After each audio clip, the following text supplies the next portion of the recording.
Hello, everybody. Scott Golden here, Golden Opportunities Coaching. Welcome to those of you who are new. Welcome back to those of you who are seasoned veterans of what we do around here. We discuss psychological, emotional, and life coaching topics. We try to do that as often as possible. My apologies for not being around for the last week or so due to extenuating circumstances related to my shoulder injury. But anyway, we are going to be discussing today the unfriendliness, no pun intended, of being friend zoned. There's 6 signs I want to go over with you about the possibility and actual probability that you have been, in fact, friend zoned.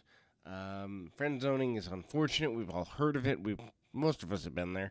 Some of us are opaque about actually being there, and the sign that we were there has existed for quite a while. But how can you know, or at least have a better than average clue of being friend zoned by your crush or someone that you've been in a relationship with, or in the past, and they no longer see you in that light, or someone that isn't looking for a relationship, and so they put us in the friend zone, or any other number of reasons we end up there. So one of the simplest ways to know that you've been friend zoned is if you're always the one leading the relationship, the conversation, the connection. So a person who has interest will pursue at least close to equally as often as you do. So obviously there's going to be an aggressor and a passive.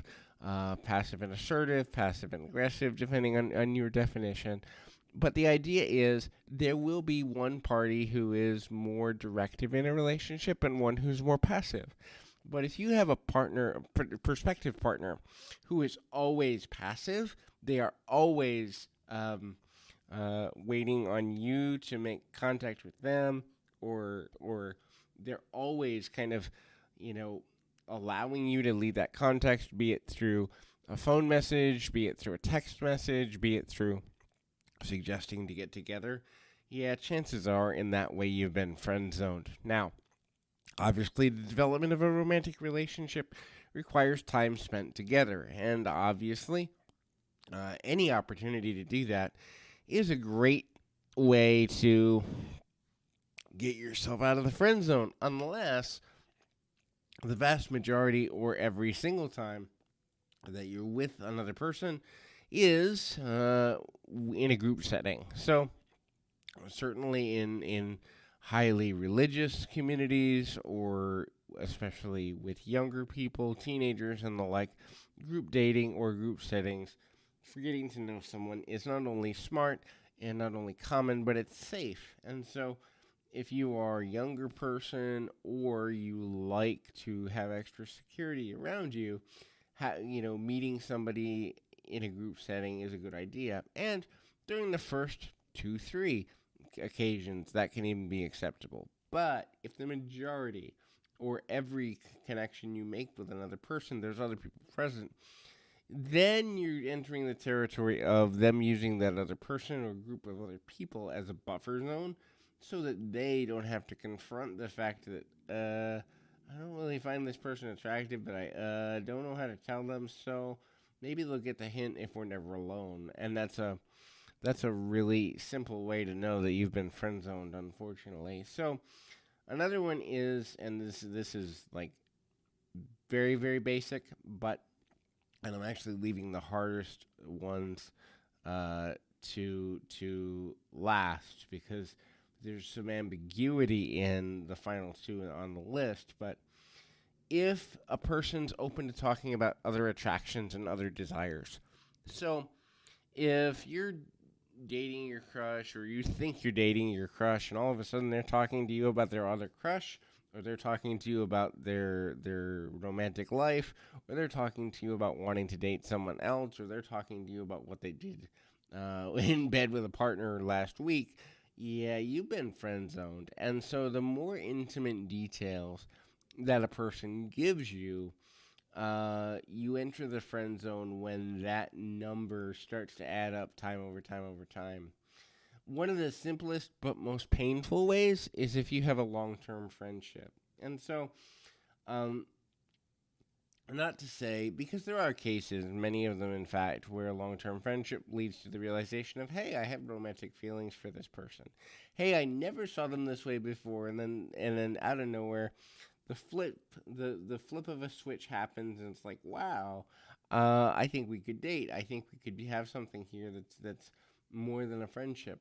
But there are people who, if they've known you for several months or several years, the idea of dating you actually revolts them because they're like, I don't want to lose the friendship. I don't want to risk that loss. And you're in my inner circle. How would I ever view you as someone to date? Like it almost feels so uncomfortable to them that the consideration of such an idea feels like an abomination. And those are really painful situations, especially if you've been working on a friendship for several months or even years with the hope that they'll eventually see you in a different light and it doesn't happen.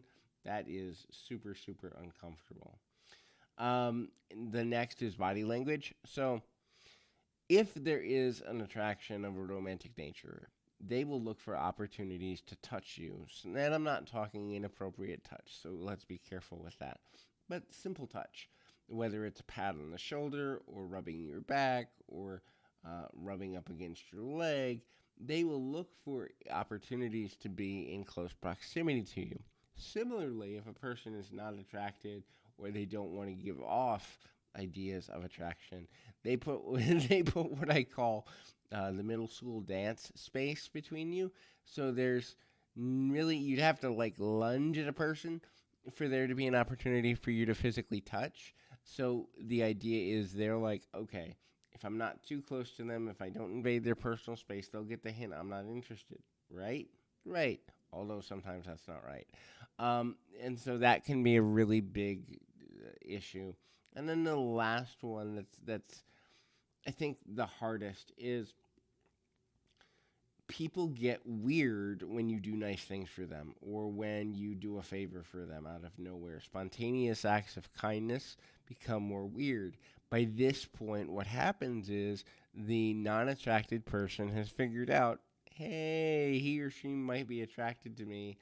It's really nice that you bought me lunch, but I think this means more to you than it does to me, and I don't know how to um, how to deal with this. And it's an interesting dichotomy because obviously humility is something you would want in a partner, but if they're constantly overly humble when you're trying to do things for them, it's a sign that they are friend zoning you just to be kind and to not mislead you. And so these are the things to watch for.